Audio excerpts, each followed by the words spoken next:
How do you think about those two, or maybe the line between the nation state and the network state blurring in the physical world, where the network state still needs physical space? So diplomatic relations between network states and nation states is actually, you know what it's similar to? It's similar to the crypto fiat interface. Okay. Explain. Because it's like the interface between cryptocurrency, Bitcoin, and fiat currency, the US dollar, was not something that actually, to my knowledge, at least, Satoshi wrote about originally. He sort of thought that the crypto economy could bootstrap itself kind of completely on its own. He had like the poker thing that was built into the app at the beginning, right?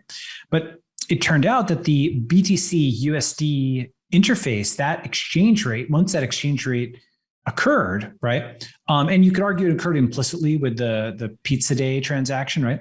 But the exchange rate between BTC and USD, that is, like future historians will see that as something that almost looks like it went 0 to 1, right? Like it looks infinite, or like it just goes vertical, because it's very fast over a short period of time. But while we're living through it, as you know, it has ups and downs, and it retraces and so on and so forth. Before, like maybe it'll go to infinity. We'll see. Okay. But the thing is that, so this image, by the way, here, this shows a visual of what I'm talking about, where if you scroll down, right, that's Apple's AR kit, which is a preview of what you'll see with your AR glasses. So if you hold a certain NFT, you see a glowing sigil. You're part of this secret society, this Freemasons or what have you. And all the people who have that NFT can see that sigil, and nobody who doesn't can, right? And that means that you have a layer over the world where citizenship becomes like single sign-on. You have a private key, you have an NFT that is your digital passport, and you can literally see aspects of the world that others can't. It's like your physical login, right? And so you can start to see how with something like that, you can take all these territories around the world. And brand is kind of an unfortunate term because it seems very corporate. But think about if you walk into the Google offices anywhere in the world, they're basically very similar. They're meant to be similar. It's got the Google logo. Maybe there's like a little ethnic touch for that country, like the Google Doodle, but they're fundamentally very similar. And that's intentional. It's like a little piece of Google, a slice of Google around the world. But that's within the context of commercial real estate. These are all fundamentally commercial buildings, office space. What if you extended that to residential real estate and industrial, and you had all of those linked together, and it wasn't a company, but a community that owned them, right? That you could do. And then the branding would be more like you have a bunch of Chinatowns, for example, or little Indias around the world, but they're networked together.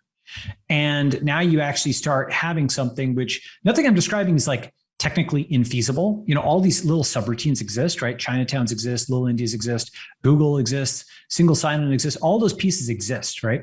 What I'm kind of talking about is the system integration of bringing them together into this community that is physically distributed, but digitally connected in one place. And one way of thinking about this, by the way, is if you live in Hawaii, many people, they think of themselves as part of the same country as somebody who lives in New York. Okay. They're not driving to New York. In fact, they probably don't go off the island of Hawaii that frequently. So that gift that I just showed is actually not that different from how people live already. You don't need that much contiguous space in the middle. It's not flyover country. It is, there's probably some clever one-liner you could have, but it's like teleport over a country, because you're just sending the packets over, and so these other regions are as, so long as your individual pockets are large enough, and that depends, a person in just like one place on their own could kind of think of themselves as just like an American expat living overseas thinks of themselves as American, even if they're surrounded by a lot of foreign nationals, right? Like a building that had just one person from a network state, that person would LARP themselves into thinking of themselves as part of this larger community. And once it gets to on the order of 100,000 to 1 million people, if and when it gets there, it's actually not that unreasonable a LARP. And the reason for that is that most countries are small countries. Actually, here's another graphic from the beginning of the book that I'll show you.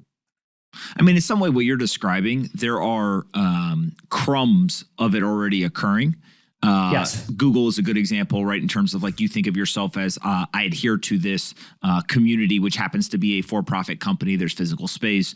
There's a single sign-on to get into the internal systems. But you also can kind of extrapolate that out, and you see people doing this in a variety of different ways. It's just no one's done it from an actual nation state, transitioning to a network state, if you will. Right. And so if you take a look, for example, at this, just here's a way to calibrate like the reasonableness of this. Mm-hmm. If you go and look at this link that I just pasted in and scroll all the way down to the bottom, most countries are small countries. Mm-hmm. Okay. Only 14 countries are 100 million person countries. And the reason that is counterintuitive is probably most people live in big countries, Mm-hmm. but most countries are small countries, right? And so the thing about that is most of the countries at the United Nations are like, sub 10 million, right? And as you know, we can build social networks of that scale. It's not trivial to build a 10 million person social network, but it's definitely doable. And there's definitely a lot of people who have built 100K, 1 million person followings online, like you and I are at that level. That's not like that exceptional, right? And so now, of course, there's a huge difference between like clicking a button and following somebody versus actually going and having a much higher level of commitment to think of yourself as part of the country. Mm-hmm. But in terms of the horizontal scale, we're there, right? Like we've got massive horizontal scale for like joining Facebook. And now, the next level up from that, from spending hours and hours a day on something, which is actually a pretty big commitment, by the way, I should say. The next step up from spending hours a day on a social network is starting to invest huge chunks of your net worth, like even 1% of your net worth, I would consider a huge chunk, into a cryptocurrency. And so we may have billions of people spending hours on social media. We have hundreds of millions of people putting big chunks of their net worth into cryptocurrency. And so the next question is, will we have some significant fraction of people putting their lives into a crypto country? Mm-hmm.